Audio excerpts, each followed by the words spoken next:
Alright, I am back. It's been many a year since I made a video about making beer in your home. To anyone new watching this, my name is Alistair. I have been brewing for, I don't know, maybe perhaps a decade at home.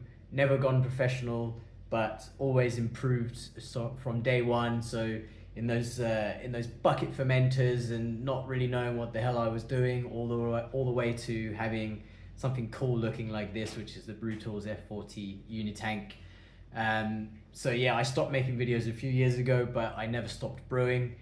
I have improved significantly as a brewer since those days. I think I was doing a good job in terms of the kind of equipment that I had available, and I think a lot of people appreciated the kind of knowledge and kind of key things that I shared in those videos, and it helped a bunch of people to get to a similar level to me, which was, it wasn't bad, but it wasn't anywhere near towards a kind of pro standard. Now I think I'm getting more towards a pro level of brewing. I wouldn't say that I am a master brewer or a head brewer of a professional brewery level yet, but I am making pretty decent beer in my home, proven by the fact that I have won those two awards. So those are both silver medals at the Brau and Rau shop. Forgive my pronunciation, anyone German or Swiss German speaking. So that's a national competition. It's all pro breweries in Switzerland enter, plus home brewers. So it's you're muscling up against people with lots of money and big equipment.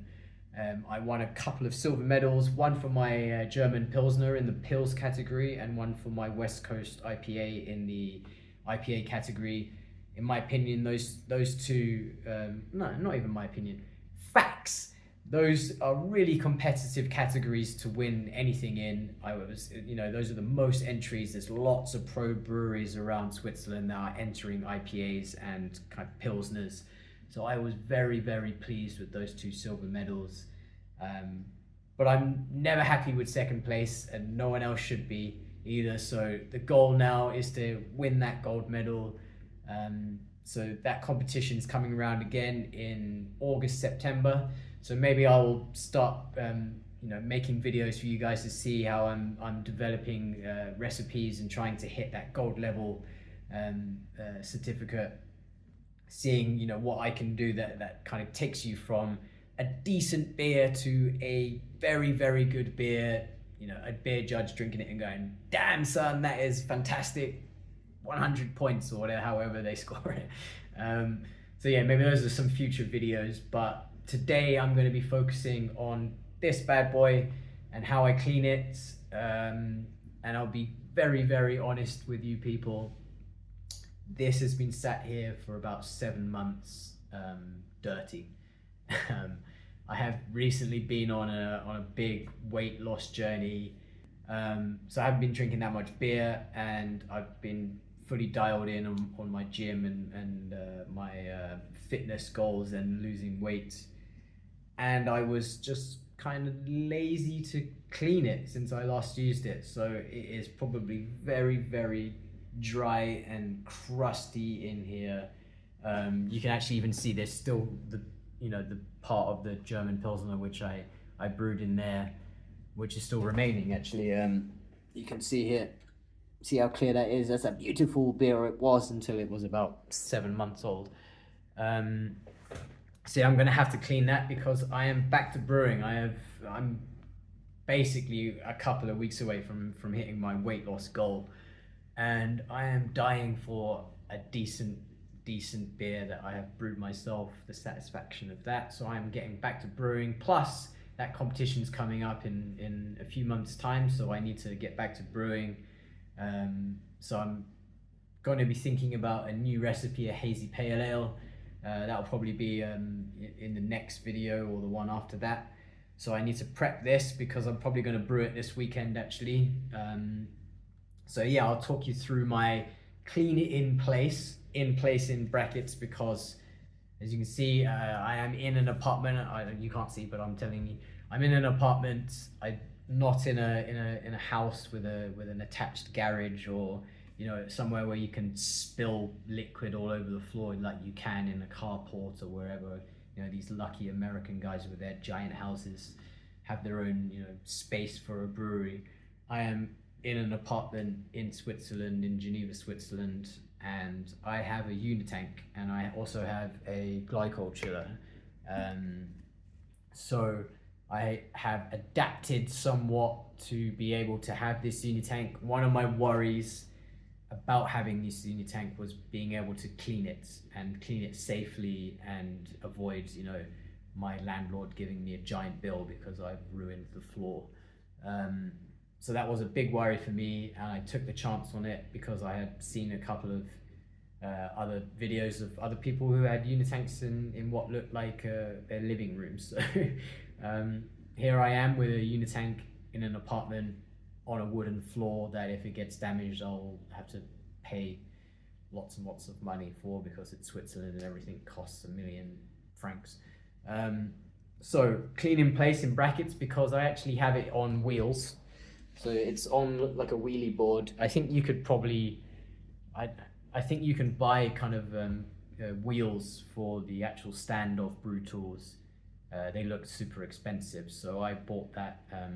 I think it's just like a furniture removal board that, those, you can stick a couch on it and wheel it around or whatever. So I bought one of those. It was way cheaper than buying the wheels that attach from Brewtools. And I basically wheel this bad boy over to my kitchen, which is just there, and clean in place there. So I mean, if you had a long enough hose, I guess I don't need to wheel it. I could just run the hose all the way to the kitchen sink, or maybe you could think about, I don't know, doing it with a bucket or a big bucket. I don't know, whatever you can think of. But basically, what I'm saying is, you can have one of these in an apartment, and I've not had any accidents and not much mess. Maybe a little bit of splashing here. I did once spill sparge water over my wooden floor, but it was a very quick and panicked mop job, but no damage done. So I mean, if you're in an apartment as opposed to a garage with like a concrete floor and drainage or whatever, you need to be paying attention and watching. There's no pissing around. I have ADHD and autism, so sometimes I can get distracted, but when I'm doing this, I'm very serious. So yeah, I'll talk you through how I'm doing that today. I think the main two things that you really need, I mean, there's a bunch of other little things, but you need the CIP ball or spinner. This one is actually from Brewtools, but whatever, as long as you've got the right size to fit on the thingamajig there. That's the CIP ball. And then you need a pump that is strong enough to circulate the liquid, so the hot water or the cleaning solution, basically from the bottom of the fermenter back up to the top and into here, and strong enough to make this spin really fast, so that the liquid gets sprayed. Every part of the fermenter inside gets contact from that liquid that's being sprayed everywhere, because this has got holes all over it. That's kind of sprays like crazy inside. So you can, I think the normal one that is recommended is the Bleichmann Riptide. That's like a really fantastic pump. I think it's got like little safety features of, maybe if you're when you're taking the liquid out and you're like the used liquid out and you're pumping to the sink, sometimes you can get distracted and it'll start pumping dry because all the liquid's gone. That can really damage a pump. I think the Bleichmann Riptide has like a protection against that. So, and it's like the best, and it's powerful and blah, blah, blah. But here in Switzerland, it's about 200, I don't know, maybe 250 francs to buy one. Whereas the malt miller, which is what this one is, I don't know what the current price is. I bought this several years ago, but I think it was under 100. So it was a no-brainer for me. Yes, it's not as high spec and high tech, or it might break a little bit easier if you leave it running dry for a long time. But in terms of my purposes, this is powerful enough, and sometimes 10 seconds of it running dry, it's not had a problem. So the malt miller pump, fantastic. It even says do not run pump dry. I've run it dry a few times, but not for very long. So so far it's still working perfectly. It's not broken. So I recommend this. They deliver all over Europe if you're in Europe, but I mean, if you're in America or anywhere else in the world, just talk to your homebrew supply store and they'll tell you which pump you need. It's as simple as that. It just needs to be powerful enough to pump, basically. So yeah, I'll wheel this over to the kitchen and I'll show you what I'm going to do. It's essentially a hot water run. So pump hot water around to try and loosen everything up in there, because it's probably, you know, rock hard in there after seven months. So and then I'll run a cleaning solution, so PBW for me. I'll do that for about 20 minutes, and then I'll do another hot water, because, you know, to get rid of the cleaning solution. Then I'll have a little look inside and see if it's all gone and it's clean inside. Fantastic. Might run again hot water just to be extra sure that I've got rid of all of the remnants of the cleaning solution. And then I'll do a what's it like? I've completely forgot it now. I'll sanitize it basically with the foaming agent. You can do that on brew day, or I'll just do it straight away and just leave it in there, because I'm going to brew in a few days time actually. But yeah, otherwise, if there's still some stubborn bits left in there after the first PBW cycle, I'll take the bigger lid off. I can get my hand in there and I'll just use like a scratchy sponge and I'll just get it out. It's usually just the ring here where, you know, you have that Krausen during the fermentation. It usually leaves a ring here, which sometimes, not every time when I'm cleaning it, but sometimes, definitely today, I think it's gonna be super dry and super hard to get rid of just with one PBW cycle. So I'll get in there with my hand and kind of scrub it out a little bit. Then I'll run the PBW again to get rid of it. But yeah, I mean, it's basically I'm doing the CIP process that you'll see any other brewer do when they have a Unitank, except I'm doing it in an apartment, and I'll show you that it's safe and completely practical, and you can do it as well if you live in an apartment. And if not, this is just a video for you to see how to CIP one of these in your fancy garage. Cool, let's get cracking. All right, welcome to my kitchen. I have wheeled the bad boy over on its own little skateboard. I've drained that very old German Pilsner that was in there out of it, so there was about 2-3 liters left in there. I just drained it out the bottom and I'm ready to CIP. But just before I start the CIP phases, the one very important thing that you need to do, and I've already done it but I'll just show you, the blow off valve on your Unitank needs to be fully open. Otherwise, you can have a spectacular and catastrophic implosion of your Unitank. So this has to do with the pressures that go on inside there when you are basically running a loop from the bottom to the top with a pump. I think it creates some level of kind of vacuum if everything is shut off, and it can actually collapse the Unitank and completely destroy it and ruin it. So you need that blow off tube valve to be open so that you don't get a vacuum in there and it doesn't collapse. And you don't need to worry, the CIP does spray all over inside, but it doesn't come out the bottom of there, so you don't really have to worry about putting anything below it because it is not going to leak. It's just going to prevent you from having to spend another 1,500 euros or pounds or francs on another bloody Unitank. So very important, keep that fucker open there. And let's get cracking on with this first CIP phase, which is to open up the top, have a little look inside and see how dirty it is. You can't see yet already. It's looking a pretty funky around the top. So I've got to crank this bad boy open and have a little look, and then we'll fill it up with some hot water from that tap there. And I am lucky enough that my tap is on a hose, but otherwise you'll have to fill up a bucket and pour it in. But yeah, let's have a look inside. Okay, the big lid is off the F40 and we can have a look inside. This is what 7 months of being a lazy bastard looks like inside a fermenter. Let's get right in there. I don't know. So we got to clean that ring. That'll be the most stubborn part. Look at that bit. Oof.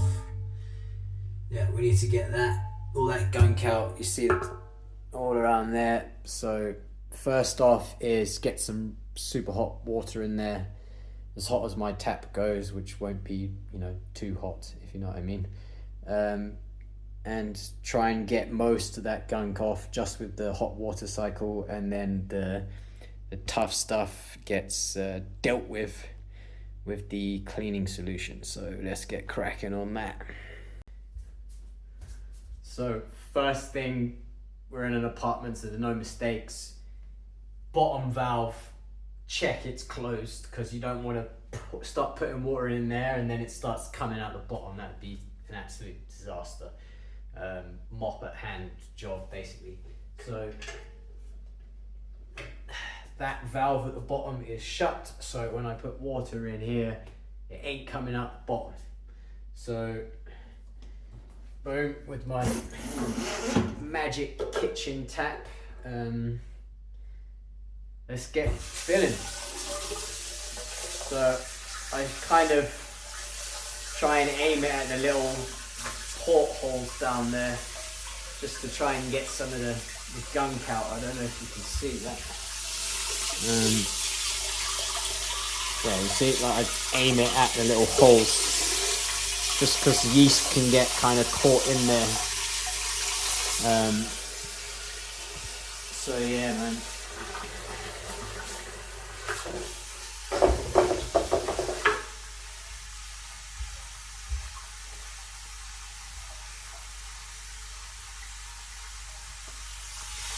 We'll fill it, I don't know, above,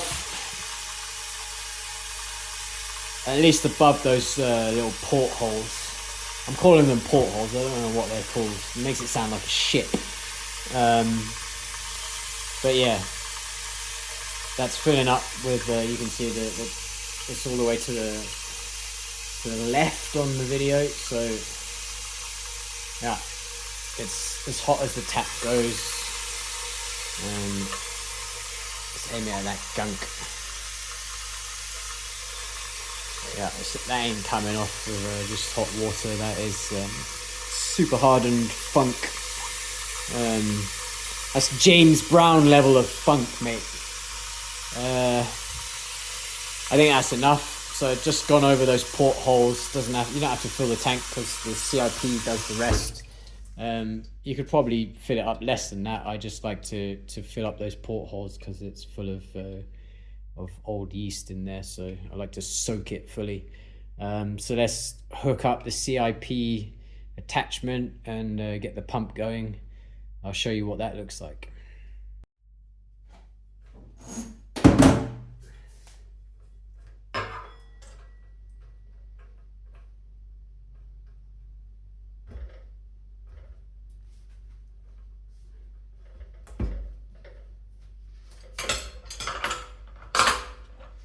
So you do need to do this back up because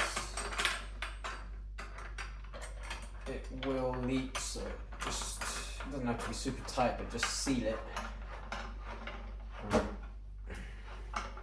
I'll just be extra safe because I'm in a kitchen.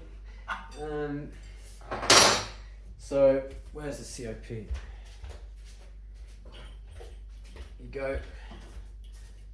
You got your ring out on top. Boom.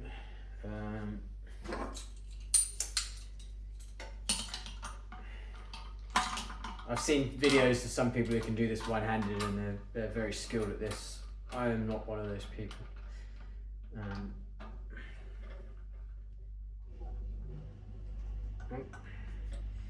Dishwasher's going. Apologies if you can hear that.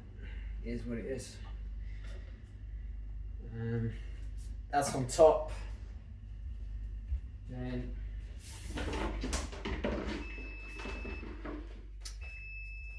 right on time. The dishwasher has finished. So there you go. Boom.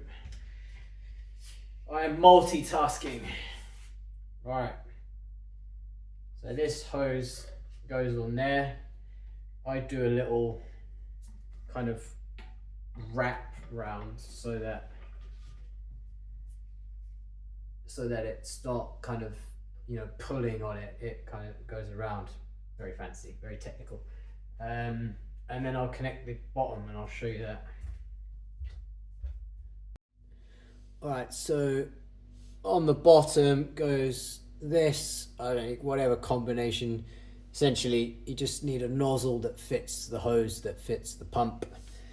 So this goes on the bottom. You can witness my terrible skills at using these clamps.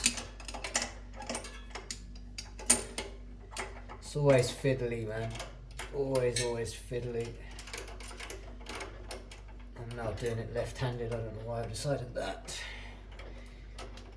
All right. So do that up properly. This is still closed, this butterfly valve. Let's bring in the pump. So here's the pump.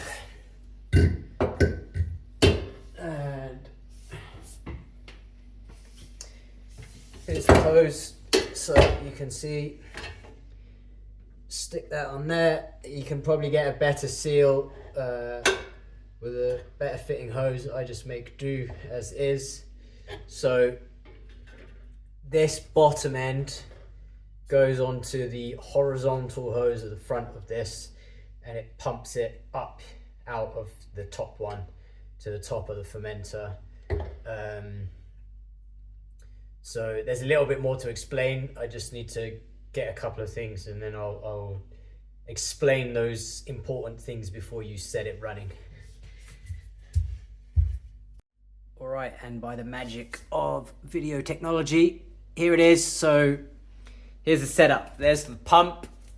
This hose goes to the top of the fermenter. So let's run it all the way up. Goes around in a little circle, and then connects to the top of the fermenter and the CIP little sprinkler ball, CIP ball thingy jiggy is there. The bottom of the fermenter, that valve is closed right now, and then there's the hose that connects to the front of this pump. So why is my pump sitting in this little tray? Well, I don't get a perfect seal on this, so it's definitely going to leak a little bit of liquid, so I just put it in here so catch it. Again, I am in my kitchen, not in a fancy garage with a drainage solution. So yeah, first things first, and this is the explainer basically in terms of this pump, which I think maybe a better pump, more technical pump can handle, but this one can't, is you can't turn the pump on until you've opened that valve and the liquid has filled up and you know, gone slightly up this hose so that it's completely immersed in liquid inside that pump, so that when the pump turns on, it's not air in there and it doesn't mess up what mechanisms in there. So as soon as you plug it in, the pump turns on. There's no switch on it, so you have to open that valve first, then plug it in. So let's do that. If I can set this up without me being in the way. All right, I'm probably going to be in the way of you, but whatever. Here I am. So open that up. Liquid flows through. It's come up this side, so this is immersed, and then pump on. No, I need to get a different plug. I've got a European plug and a Swiss connector. So bloody hell. All right, I'll be back. All right, I'm back. So I don't know if you can see that. Here's the plug. Here's the Swiss adapter. As soon as I plug this in, this is going to start. So there you go. It's pumping out the bottom, pumping it up here, and you can hear it going. So not really much to see. You can hear it. That ball inside is spinning around super fast and spraying hot water all over the tank. So you can see little bits of debris floating by as it gets pumped around. So yeah, I'll leave that for about 20 minutes and try and loosen up as much as I can before I actually use the cleaning solution. Okay, so that's 20 minutes, so let's pump out that water. So this is the bit where you have to pay attention because you don't want to damage your pump if you're off, I don't know, watching TV or something. So basically, I'm just gonna unhook this hose. I'm gonna run it to my sink, so I just do it through here so that it kind of holds in place. That'll run off. So yeah, you're basically just watching. I'm watching here, so that as soon as I see that the level of the water go down, I switch the pump off so that I know that it's not going to start pumping air, because that's what damages the pump. So you have to pay attention to that sight glass there and make sure that you you're not pumping air. And I guess if you don't have a sight glass, you're gonna have to look at the tube to see when the line starts coming down, and it goes very, very fast, so you have to pay attention. So it is pumping that water out, and set that there, and I am ready here to pull this plug out as soon as that water goes down. So let's see, might have to speed this up, and you might get a bit of the old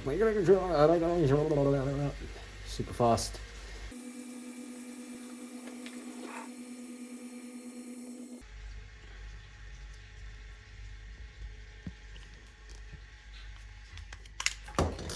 So I hope that caught it. I was trying to move the camera and hopefully you got it, but it was super fast, you see, so you have to be very, very quick when it happens, otherwise you don't want to damage your pump.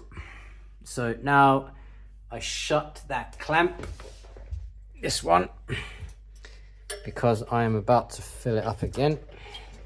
So I'll shut that fully. I can't do it with one hand. Fill it up with more hot water, but this time I add the PBW and we set the cycle again for another 20 minutes.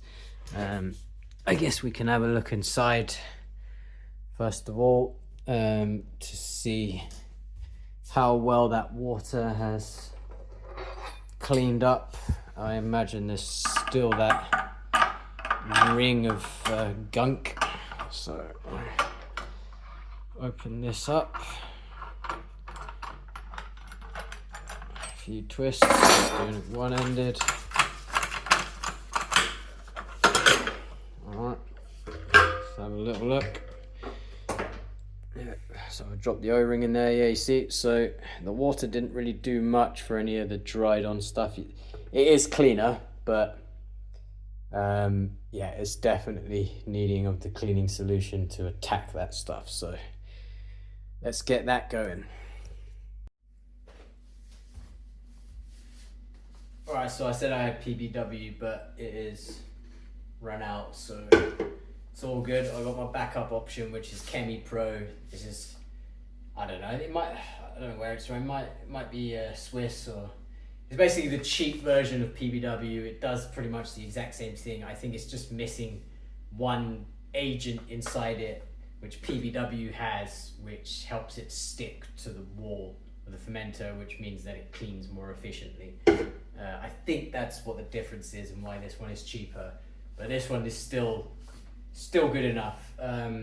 So for this, you need to have a bucket or a little bowl or something that you can mix up, so you're not just pouring powder straight into here, because it can clog up the pump really easily.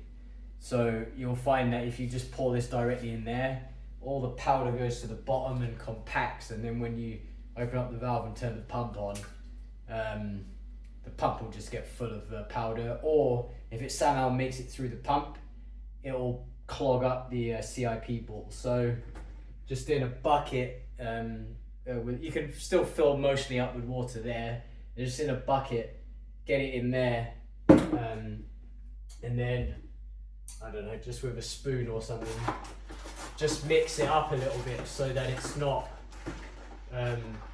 solid powder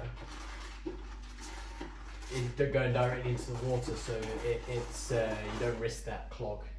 I don't think I need to explain that much more than that. So that's just one thing to think about when you're doing this part. So in it goes. You can still see that there's a fair amount of powder there, so just a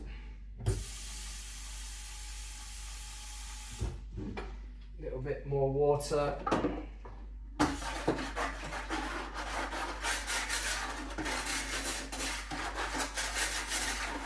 A little bit of powder ain't too bad. It will dissolve, but you're just trying to avoid clogging that pump. So let's see if that's all right. Get that lid back on. Yeah.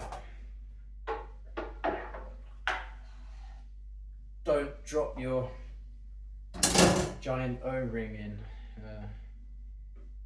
Lucky I can fish it out with a spoon, but yeah. Get this back on. Boom, boom, boom.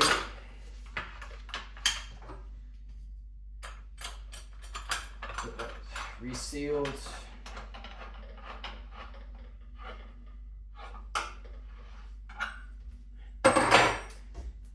Get my little spiral so that it's not pulling on the top. That's on. Open the valve down below so that the pump fills up, and get the pump going. Hopefully it doesn't clog.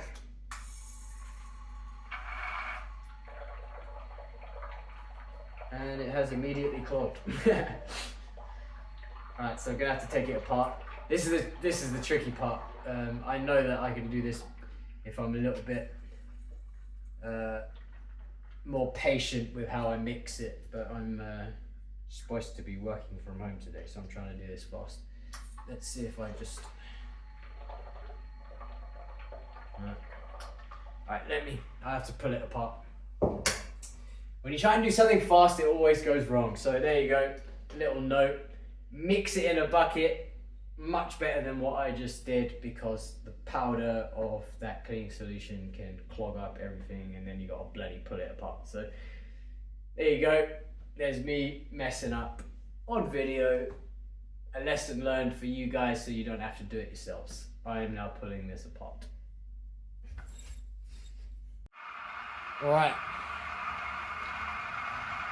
So wasn't too hard. I forgot to film it, but basically I just had to take this CIP ball out, run it under the tap, Run it under the tap so that I could declog it. Took about 20 seconds. And then I ran the tube without the CIP ball into the and recirculated it so that that movement just dissolved more of the powder, and now it's running perfectly fine with the dissolved cleaning agent in there. So there you go. Taught you something so you don't have to do the same mistake. I have made that mistake possibly 5 times when I'm in a rush and I don't dissolve the solution fast enough. Sometimes it's fine and I get away with it, but sometimes it doesn't work. So you just witnessed one of those times. All right. That run is complete and I've emptied it, and to my surprise it is looking pretty good in there. It's looking pretty clean in there. So I'm just going to use a cloth just inside just to clean it out a little bit, and then I'll run a hot water maybe twice just to make sure that that solution is gone. But yeah, man, it's looking pretty clean again. Maybe a little bit there. Might need to scrub a little bit. But yeah, pretty good. Right, so I've just taken my tap and I've kind of hosed down the inside basically. And I'm just going to dump that water and then I'm going to fill it up again with hot water, and then I'm going to run it, do a cycle with the CIP ball, spread that clean hot water everywhere, and get the rest of that cleaning agent off all the equipment in there, and then run it down the sink, and then I'll probably do it again just to be extra sure that there's no residue left. But you can see there's a few things floating around in there, so that's why it's probably good to do this twice, just because you know, debris can kind of collect in those little nooks and crannies down there. And yeah, man, a couple more times and then she's clean. Right, filling it back up, just clean hot water. So this is after I've rinsed it out the first time. I'll get this lid back on and run it through.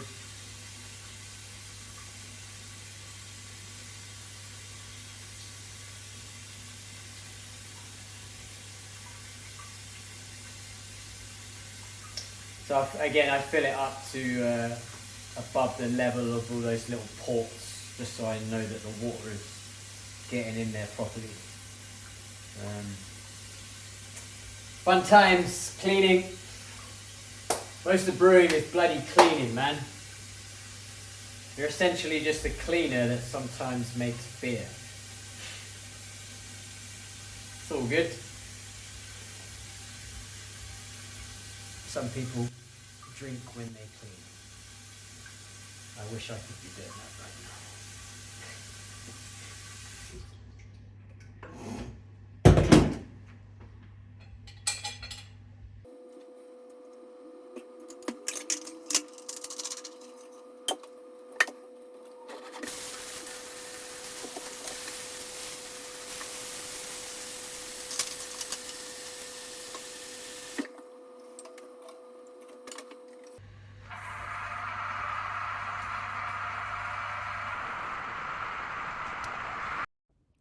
Right, so 2 things. One is that apologies, I thought I was recording, but it wasn't recording. So you're missing a bit of video here where I basically just explained that the next part of the process is that I take off all of the little tri-clamp attachments so they can be individually cleaned, because you can't just rely on doing it just with the spray ball. You want to make sure that all the little nooks and crannies of those little attachments get cleaned properly. You can possibly get away with it once or twice, but it really is important that you take them off and clean them properly quite regularly. And then the second point is that and this is recording. So it looks, by the illusion of YouTube, it looks like this is all in one day, but actually I had to stop recording on the first half of this. I stopped recording, and this is actually a completely different day and a completely different cycle of cleaning. So you can see that the fermenter on the outside looks quite dirty, and it didn't earlier. That's because I had a little bit of a blowout, and this is a good lesson for anyone watching this and anyone who's thinking about having a Unitank in their apartment. When you are releasing stuff out the bottom of a Unitank, and you have the tank under pressure, and this is, you usually have the tank under pressure because you're fermenting under pressure, or it's under pressure because you have carved up the finished beer ready for kegging. And let's say you have it at about 12 psi. That's quite a lot of pressure, so that if you open a valve, stuff's coming out quick and fast and explosively. So you need to, before you open a valve to say dump yeast or trub or hops out of the bottom of the fermenter, you need to reduce the pressure from 12 psi down to like 4 psi. And this will dramatically reduce the explosiveness of what happens when you open the valve. And secondly, you should probably put an elbow joint on it and a runoff tube, because this adds extra friction, slows it down, so that you get a nice kind of gentle kind of runoff of whatever you're trying to dump out the bottom. I did neither of these things because I was in a hurry and it was just very stupid. So I opened the valve to dump yeast and hops out the bottom, and it was a disaster, and it kind of exploded, and that's what you're seeing on the side of the fermenter and on those legs. So don't do that.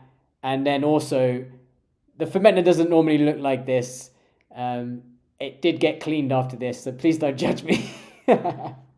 And yeah, that's a good lesson. Don't do stupid things like I do, especially if you're in an apartment, because you're going to have to spend time cleaning it up. And if you live with someone, they'll be very annoyed. Anyway, back to live Alistair to continue with the video. Yeah, so you can see I have taken all of the little bits out. There's quite a few on the Brewtools. The Unitanks have less. But, this is one of the best. So it's the price you pay to have all the different options that you want.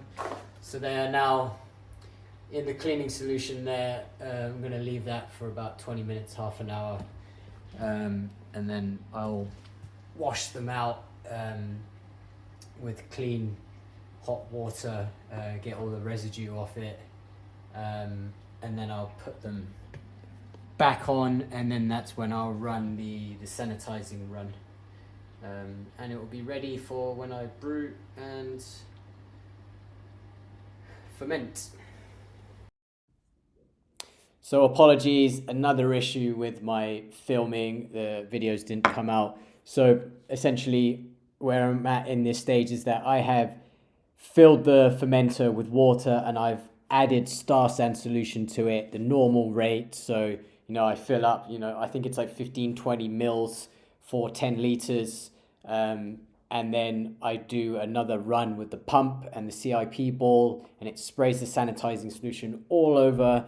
I run that for 20 minutes. You probably don't need to do 20 minutes. I just do it 20 minutes just to be extra sure. And then you run it out and down the sink. And then you're done. So that's where I'm at here. And then hand over to live Alistair to explain what he needs to explain. Right, so that sanitizing run is done. So the inside is washed with hot water, then cleaned with the cleaning solution, the PBW or the Chemi Pro. Then it's 2 runs of hot water again to clear any of that residue out. And then I've done a sanitizing run with Star San. And now I've just run some off into this bucket because I'm gonna sanitize the hop drop kit and anything else that's on top. just in that bucket for about 10-15 minutes, and then I'll put everything on, and then that is ready for fermentation basically. So yeah man, you can see there's a little bit of mess on the floor. Got the mop out. It's not too bad, it's pretty minimal, but that's why you need to wheel it to the kitchen. Doing it in place on a wooden floor, you are going to get some drops, but yeah, in the kitchen it's not so bad. So yeah, I'm done with the CIP. It's not quite in place, but it's close enough. So get yourself a wheelie board, and you can CIP a Unitank in your apartment too.